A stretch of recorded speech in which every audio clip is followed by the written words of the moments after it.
इस बार बिहार चुनाव बड़ा ही दिलचस्प मोड़ पर है। आप देखेंगे कि जिस प्रकार से एनडीए ने तेजस्वी यादव की काफ़ी घेराबंदी की है, एक तरफ चिराग पासवान, जीतनराम मांझी, उपेंद्र कुशवाहा, नीतीश कुमार और खुद बीजेपी, इन लोगों ने नीतीश कुमार पर शिकंजा कस रखा है और उनका कहना है कि ये हमारा चक्रव्यूह है जिसमें इस बार अभिमन्यु होंगे तेजस्वी यादव और पांडव की भूमिका में इस बार पांडव का चक्रव्यूह है। तो इन चीज़ों को देखते हुए तेजस्वी यादव के लिए आने वाला समय काफ़ी कठिन होने वाला है। आप देखेंगे तो बिहार दिवस पर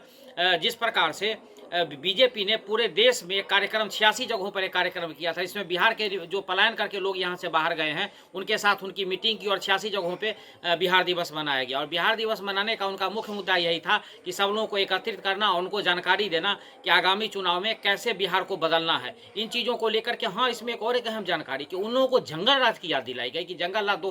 1990 से लेकर 2005 तक का बिहार कैसा था, क्योंकि इस बार 40% ऐसे मतदाता है जिन्होंने जंगल राज नहीं देखा था, यानी युवा ऐसे मतदाता जो उस समय काफ़ी छोटे थे।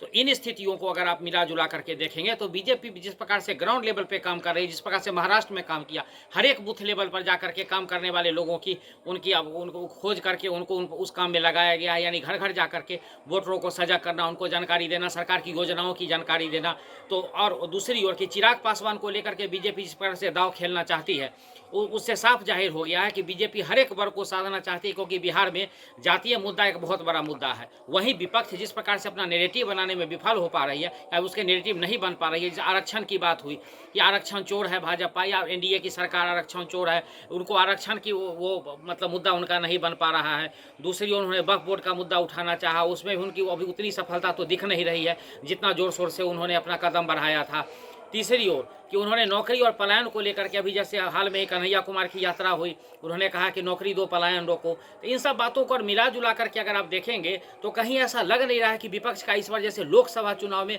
संविधान को लेकर के जिस प्रकार से बात हुई थी और लोगों के बीच में बात गई थी, उस प्रकार से बात गई हो।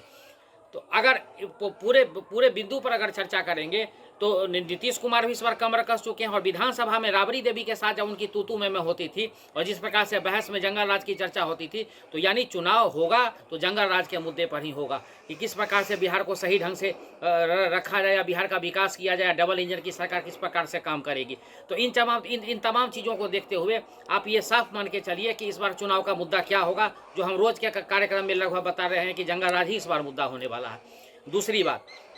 कि पलायन जैसे मुद्दे को रोकने के लिए इस बार सरकार कुछ ऐसे कदम चुनाव से पहले, और चुनाव का टाइमिंग जो होगा बिल्कुल दीपावली के बाद होने जा रहा है चुनाव, और इस बार मान के चलिए कि एक फेज में ही चुनाव हो जाए बिहार में महाराष्ट्र की तरह। इस बार ज़्यादा जैसे पिछली बार 3 फेज में हुआ था वैसा न हो करके इस बार एक फेज में ही चुनाव होने जा रहा है, जैसे अब तक की खबर है। तो इन बातों को मिला जुला करके देखें तो एनडीए इस बार काफ़ी कमर कस चुकी है, यानी बिहार चुनाव को इतना सीरियस मुझे नहीं लगता है। जो पत्रकारिता की राजनीति में जब तक मैं